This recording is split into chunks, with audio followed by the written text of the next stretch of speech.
É um prazer poder falar com vocês mais uma vez, mesmo que seja para abordar assuntos tão duros, tão delicados e tão caros à liberdade e ao nosso futuro. Eu agradeço a vocês de antemão que estão assistindo essa transmissão. Peço que compartilhem para que ela alcance o maior número possível de pessoas, pois procuramos abordar aqui o que não é abordado pela grande mídia, seja na forma, seja no conteúdo. Por isso, o seu compartilhamento, a sua ajuda é de importância vital para o estabelecimento da verdade.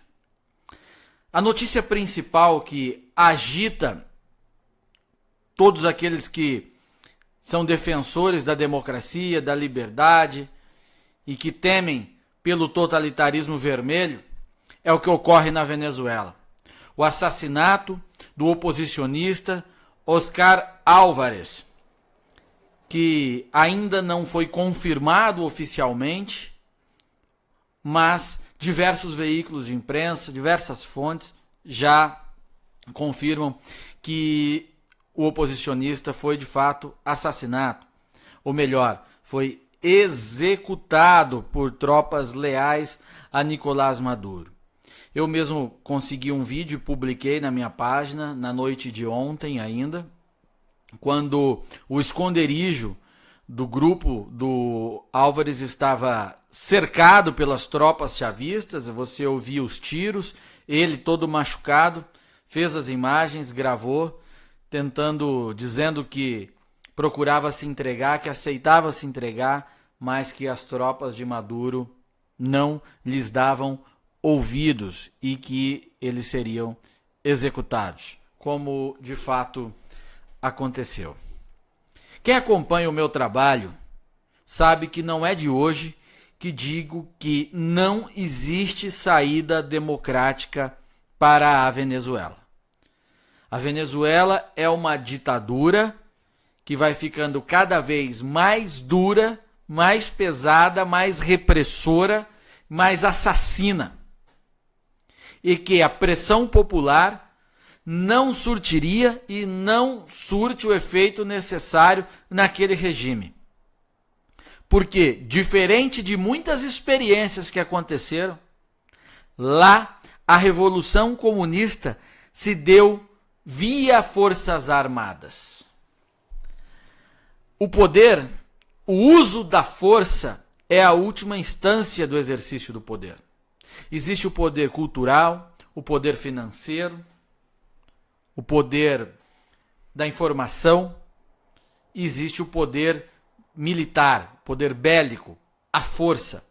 A força é a última instância do exercício de poder. Por exemplo, entre o poder da força e o poder econômico. Muitos, até na escola superior de guerra, eles tratavam de forma linear, eu trato de forma hierárquica, tanto diferente deles. Um exemplo, se um milionário para o seu carro na esquina e um garoto de 15 anos está com 38 e aponta para a cara dele, na janela do carro, quem tem o poder naquele momento? É o rapaz de 15 anos que tem a força, poder da violência, ou o milionário que está dentro do carro com toda a grana do mundo em sua conta bancária? É claro que é o cara que está armado. Então, o exercício da força, ele é o último estágio da escala de poder, das diferenças de poder, do exercício do poder. E na Venezuela é exatamente isso. A revolução, quando chegou ao poder, Hugo Chávez, um paraquedista do exército, chegou ao poder com o apoio de boa parte das Forças Armadas. Então, a última instância do poder já fez a revolução. E o Chávez, sabendo disso, trabalhou em parceria com o regime cubano de Fidel Castro e também com o regime petista de Luiz Inácio para subverter as Forças Armadas por completo. É claro que dentro das Forças Armadas venezuelanas há quem discorde de Hugo Chávez, há quem discorde de Nicolás Maduro, há quem não queira fazer parte do regime, mas são em número suficiente para resistir? Há condições logísticas, financeiras de resistir? Parece que não. Este caso do Oscar Álvares mostra isso, pois ele também era um militar que se levantou contra o regime, fez o seu grupo, mas as tropas leais, mas os grupos paralelos de força sobressaíram. Cercaram e não capturaram, executaram Oscar Álvares e o seu grupo. Há informações que dizem que o serviço secreto cubano trabalhou, inclusive com gente infiltrada no próprio grupo oposicionista para chegar até o Álvares. Não consigo confirmar essa informação, mas por lógica é uma informação bastante plausível. Porque os agentes cubanos já se encontram em ação na Venezuela, inclusive na formatação do regime, na sustentação e agora em sua manutenção em grande número.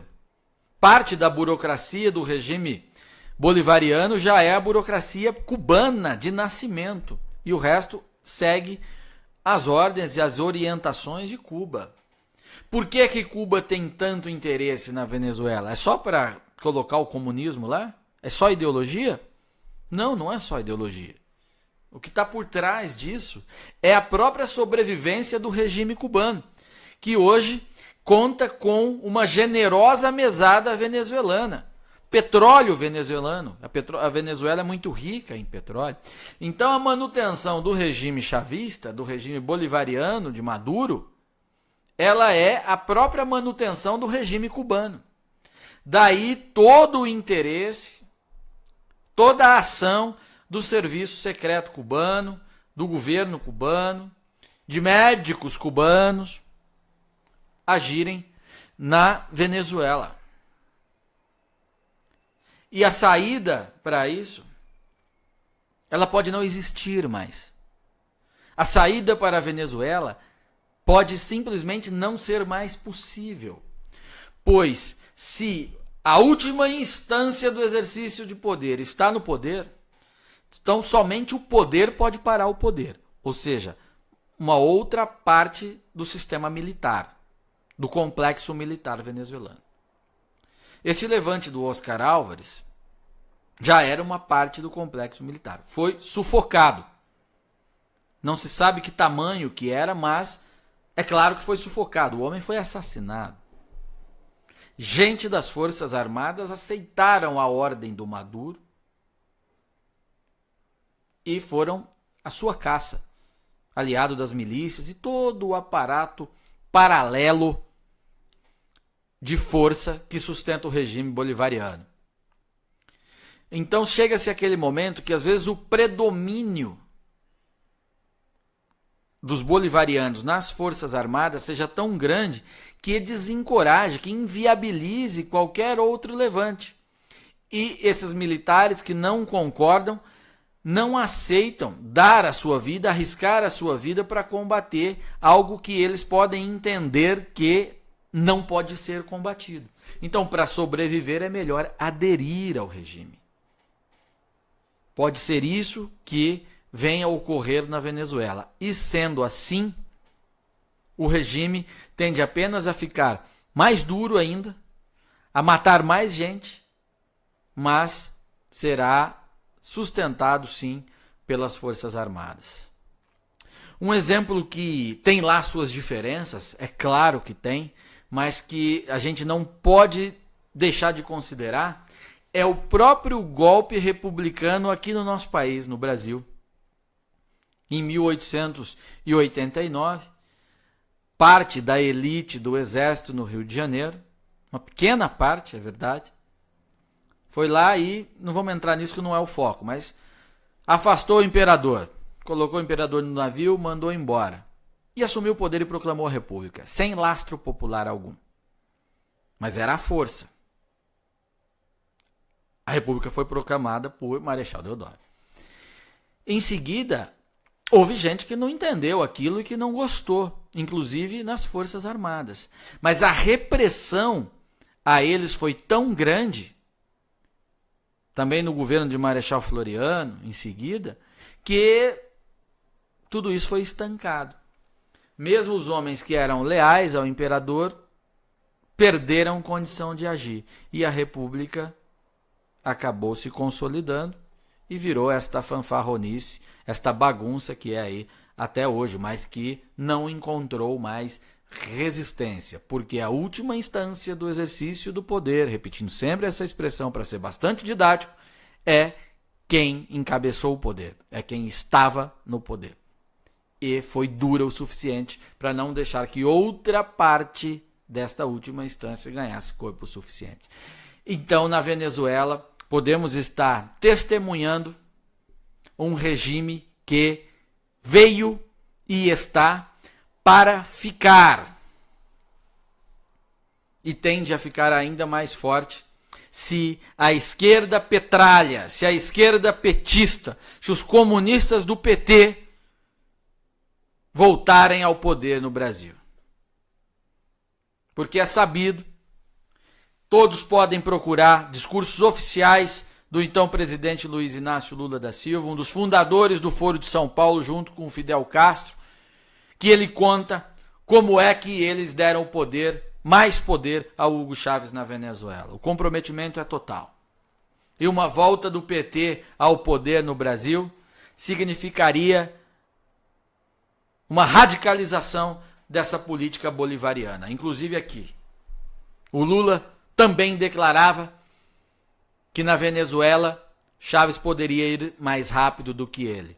Depois da perda do poder do PT, da queda de Dilma e de todo o levante popular brasileiro, eu acho que ele não vai pagar, não vai repetir a própria estratégia de ir aqui mais lento. Quando voltar, eles se sentirão com carta branca.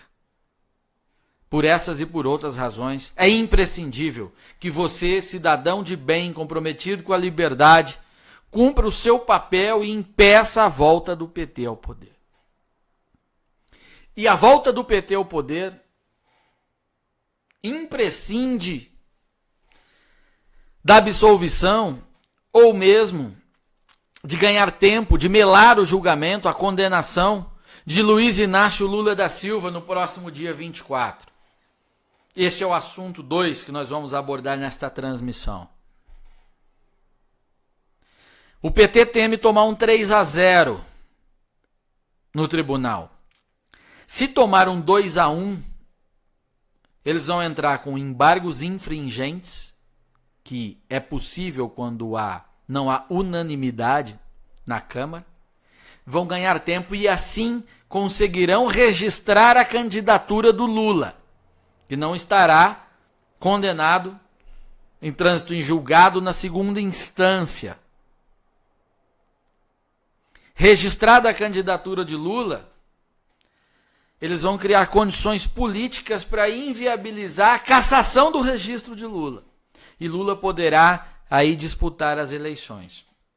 Terá dinheiro de Caixa 2 à vontade, porque é criminoso, não tem pudor em burlar a lei, e o regime bolivariano sabe da necessidade da volta de Lula ao poder no Brasil e fará de tudo para elegê-lo. E com essa legislação cretina de financiamento eleitoral que foi aprovada no Brasil, onde ninguém pode doar dinheiro, não pode colocar dinheiro de nada, os bandidos pegarão dinheiro do crime. Os bandidos do PT não terão pudor em pegar dinheiro do Nicolás Maduro, de Cuba, como já fizeram. E terão vantagens imensas nessa eleição. Com o PT organizado em todos os municípios, com sindicatos organizados e existentes em todos os municípios, com entidades estudantis petistas em todas as universidades, mas o dinheiro e a falta de ética, o descompromisso com o país, para que Lula faça as promessas mais populistas possíveis, tornarão sim a eleição desse sujeito muito possível. E aí o que vemos na Venezuela, poderemos presenciar no Brasil. Então não é brincadeira o que está acontecendo aqui, é muito sério e tem conexão com tudo que ocorre no regime de Maduro. Note que não há mais respeito, não há nenhum compromisso com o ordenamento jurídico. O PT tenta jogar a tudo e a todos contra o ordenamento jurídico, a ponto de a dona Gleisi, presidente do Partido dos Trabalhadores, senadora pelo meu Paraná, meu Paraná, hein, que elege Gleisi Requião. A senadora acaba de dizer que se quiserem prender Lula, terão que matar gente. O que Gleisi procura causar com isso? Terror.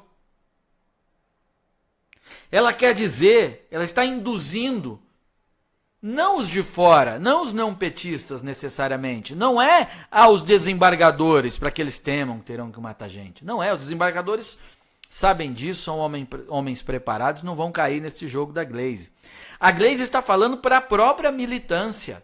Vocês estão autorizados a tudo. É necessário que vocês façam de tudo para impedir a condenação de Lula. Ou que façam de tudo para impedir a prisão de Lula no pós-condenação. É um chamado à guerra à própria militância. Os socialistas são assim. A elite do comunismo é assim. Eles sacrificam, são especialistas em sacrificar a vida dos outros, dos pobres coitados que eles induzem a trabalhar por eles, que dizem que é um sacrifício pela revolução. Ou quando eles têm que matar, dizem que é um dano colateral. Essa gente não tem limites. Nenhum limite. Não espere que o seu padrão moral de pessoa normal esteja presente na mente de psicopatas políticos. Que é isso que essa gente é. Quando desrespeita todo o ordenamento jurídico, quando ignora os fatos, a realidade, as provas, as manifestações populares espontâneas e travam a guerra. Convocam os seus, financiam todo um aparato popular para atacar a justiça, uma das instituições pilares da democracia, a justiça independente. Então o que está em jogo não é apenas a liberdade de Lula. É por isso que eu estou fazendo a junção desses dois fatos, Venezuela mais o julgamento, dia 24. O que está em jogo é todo o projeto de poder comunista, bolivariano, do Foro de São Paulo, liderados pelo PT, na América Latina. Significa, além disso, a manutenção em liberdade de diversos criminosos vermelhos, que sabem que, com a explosão da informação, da Operação Lava Jato, do encorajamento das pessoas, serão julgados, condenados e presos, se a democracia prevalecer funcionando, apesar de todos os seus problemas. Por isso não pensem que é apenas bravata. Eles podem até não conseguir agir, mas eles tentarão agir. Eles se levam a sério. E quando a Gleisi diz que terão que matar gente, é isso que ela está tentando provocar. Que a sua militância entre de corpo e alma e se sacrifique pelo projeto de poder socialista na América. Não é apenas uma brincadeira para gerar manchete em jornal.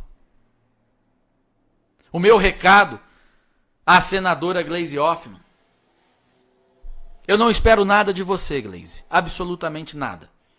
Caráter, postura, nada. Uma coisa eu reconheço em Vossa Excelência: o compromisso que Vossa Excelência tem com o seu partido, Vossa Excelência honra. Porque atropela o seu país, atropela qualquer resquício de moralidade, atropela seu amor próprio para ser leal ao seu partido. Mas já que disse que terão que matar gente para prender o Lula, que tal se a senhora, ao invés de induzir um pobre coitado a sacrificar a sua própria vida, Faça você mesma o sacrifício. Você não vai fazer, né, Glaze? Porque isso é muito difícil. E eu não estou te cobrando, não. Estou apenas interpretando a sua fala. Mas morrer pelo Lula diante da vida boa que Vossa Excelência tem é demais. Então é melhor escalar um peleguinho qualquer induzido e enganado para que ele faça isso. Não é, Glaze? O Brasil não vai cair no jogo de vocês. Graças a Deus, ao capitalismo e à tecnologia, nós temos meios paralelos para informar a população do que vocês são e o que vocês querem. Obrigado e até a próxima.